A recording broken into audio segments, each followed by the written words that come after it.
आज संपूर्ण देश आणि महाराष्ट्र अखंडपणे दुःखात बुडतो. एका युगाचा अंत झालाय. आपल्या आशाताई आपल्यातनं निघून गेल्या आहेत. आशाताईंचं असणं हेच आपल्या सगळ्यांना वर्षानुवर्ष समाधानाची अनुभूती देत होतं. त्यांचं व्यक्तिगत आयुष्य आणि त्यांचा प्रवास दुःखाला स्वतः कवटाळून दुसऱ्यांना सुख देण्याचा पूर्ण मार्ग म्हणजे त्यांचं आयुष्य होतं. त्यांचं कर्तृत्व केवळ भारताला नाही तर जगाला वेड लावणाऱ्या अशा पद्धतीचं संगीत क्षेत्रातलं कर्तृत्व ही आशाताईंची जगाला देण आहे. आशाताई आज आपल्यात राहिल्या नाहीत. परिवाराने सांगितल्याप्रमाणे आज सर्व मेडिकल सगळ्या गोष्टी पूर्ण होऊन परिवार आणि पारिवारिक विधी या पद्धतीची कल्पना परिवाराची आहे.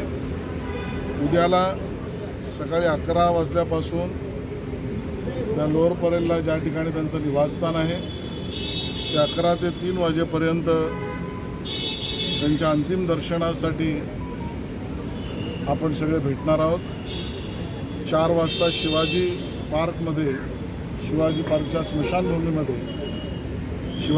स्मशानभूमीमध्ये त्यांचं अंत्यसंस्कार होतील. मी माननीय मुख्यमंत्री देवेंद्रजींशी बोललो आहे. त्यांचाही फोन आला होता आणि शासकीय पूर्ण इतमात हा अंत्यसंस्कार होईल. आशाताईंचं नसणं हे आपल्याला आयुष्यभर दुःख देणार आहे. बोला सर.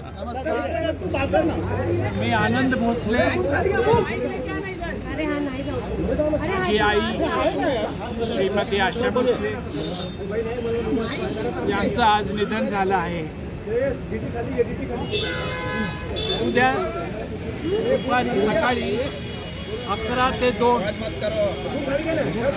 त्यांच्या ज्या तिथे राहायच्या असा पडेल तिथं लोकांनी येऊन त्यांना भेटावं,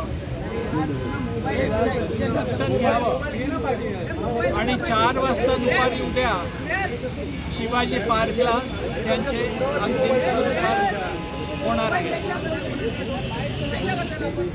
सर हिंदी बता दीजिए क्या हुआ, थोड़ा सा आज थोड़ा सा बता दीजिए. मैं आनंद भोसले, मेरी माताजी श्रीमती आशा भोसले, इनका आज निधन हो चुका है.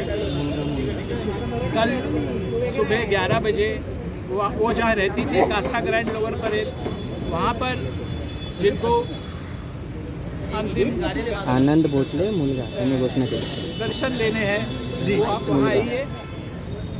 और 4 बजे कल दोपहर को शिवाजी पार्क में इनके अंतिम संस्कार.